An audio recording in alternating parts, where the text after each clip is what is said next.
Bismillahirrahmanirrahim. Assalamualaikum warahmatullahi wabarakatuh. Kali ini Bapak akan melakukan atau akan memberikan contoh soal kepada kalian. Contoh soal yang pertama adalah jika diketahui delta Hc. Nah, delta Hc ini adalah perubahan. Delta ini adalah perubahan, Hc ini adalah entalpi, C ini adalah pembakaran. Nah, di sini diketahui perubahan entalpi pembakaran pada atom karbon ini, pada unsur karbon ini memerlukan energi sebesar minus 393,5 kJ per mol. Berapakah kalori yang dihasilkan pada pembakaran 1 kg arang jika dianggap bahwa arang mengandung 48% karbon? Nah, di sini kita harus lihat. Nah, kJ ini adalah singkatan dari kilojoule. Atau ini sebenarnya kilo itu kan 1000 ya, 1000 joule gitu ibaratnya. Nah, pada pembakaran 1 kg arang, kita akan ditanya berapa sih kalorinya gitu. Nah, jawabnya gampang. Kalau ditanya adalah berapa jumlah kalor yang dihasilkan, ini adalah Bapak tandain warnanya. Bapak tandain warnanya pakai warna hijau mungkin. Nah, di sini ada beberapa kalori yang dihasilkan, maka jawabnya langsung gampang, kita bisa langsung lihat. Di sini ada 3 step yang harus kalian lakukan. Yang pertama adalah step pertama. Nah, di step pertama ini yang harus kalian lakukan adalah, di step pertama ini, kalian carilah massa dari unsur tersebut. Nah, unsur tersebut ini apa? Unsur tersebut ini adalah si karbonnya. Nah, di sini kita lihat nih, 48% pada 1 kg. Nah, berapa nih sebenarnya massa karbonnya nih? Nah, berarti massa karbon sama dengan kita punya massa keseluruhan 1 kg. Nah, kita punya arang ini, kita punya arang. Nah, arang ini massa keseluruhannya adalah 1 kg. Nah, di sini kita 1 kg ini nggak semuanya pure karbon. Ada bisa unsur yang lain lagi. Nah, di sini kita dikasih tahu bahwa karbon itu hanya 48%. Yang artinya, massa karbon yang sesungguhnya adalah, kita bisa cari, berarti kita tinggal pakai persentase, 48% kan ibaratnya adalah 48 per 100. Gitu kan ya? Dikali dengan 1 kg. Nah, 1 kg ini kita ubah dalam bentuk gramnya. 1 kg itu berapa gram sih, teman-teman? Ya, betul. 1 kg itu adalah 1 gram. Betul sekali. Berarti kita kali dengan 1 kg itu adalah 1000 gram gitu maksudnya ya. Kita kali dengan 1000 gram. Gitu. 48% dikali dengan 1000. Nah, nanti di sini 02 di sini kita coret. Di sini kita coret. 02 juga di bawah kita coret. Dan akan menghasilkan nilai sebesar 480 gram. Nah, ini adalah massa dari karbon. Pak, 48% itu dari mana? Dapat dari sini. Oke. Nah, langkah pertama kita sudah. Selanjutnya adalah step kedua. Step kedua yang kita butuhkan adalah kita mencari jumlah mol. Mencari jumlah mol. Atau mencari nilai mol pada unsur tersebut.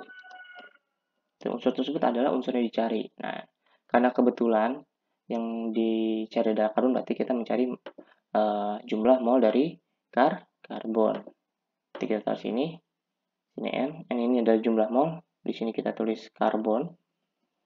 Nah, N ini adalah jumlah mol ya. Nah, jumlah mol itu rumusnya adalah seperti ini. Massa unsur gitu.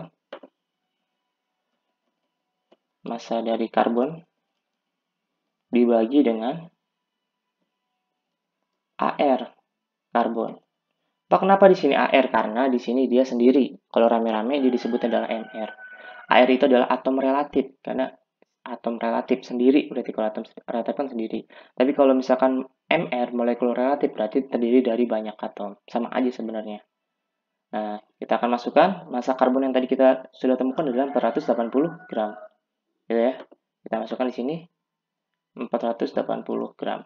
Di sini AR-nya berapa? AR dari karbonnya itu 12. Gampang ya, tinggal masukin aja. Tinggal bagi. 480 dibagi 12 itu mendapatkan sebesar berapa? Iya, betul. Sebesar 40 mol. Oh, ternyata jumlah molnya adalah, atau nilai molnya adalah 40 mol.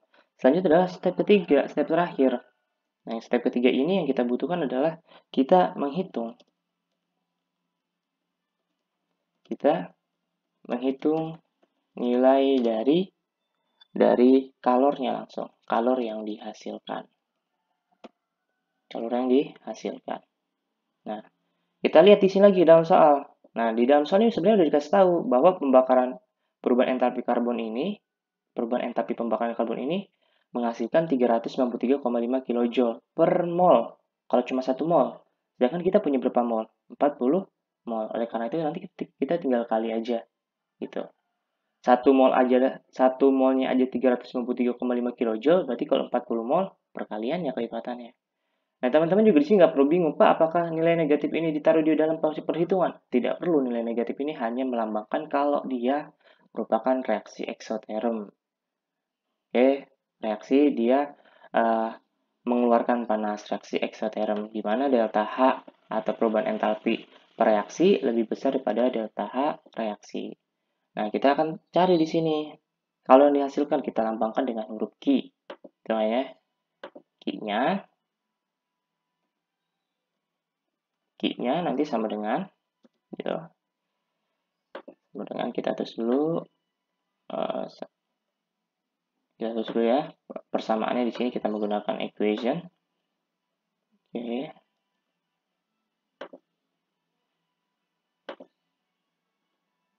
Ini kita hapus dulu ya. Nah, ini kita masukkan gini nanti delta H ya.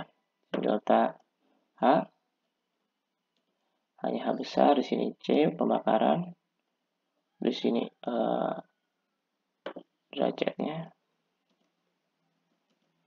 Nah, nanti dikali dengan mol yang kita sudah dapat. Itu loh. Pak, kenapa harus dikali dengan mol, Pak? Ya kan kita tadi menghitung, ya kan ya. Ini di sini juga sudah diketahui bahwa tadi perubahan entalpi di sini adalah 393,5 kJ per mol, per 1 mol. 1 molnya aja sebesar ini, berarti kalau 40 mol tinggal dikali aja. Nah, kan terus ini 393,5 gitu ya. Kilojoule, ya kan? Kilojoule per mol. Ya, terus juga kilojoule per molnya per mol. Nah, nanti ini dikali dengan 40 mol. Nah, nanti teman-teman tinggal kali ini. 393,5 kali 40 gitu kan ya. Kita tinggal kali dan hasilnya akan sebesar 15.740 kilojoule. Seperti itu. Yang artinya untuk 40 mol ternyata menghasilkan kalor sebesar 15.740 kilojoule. Selesai.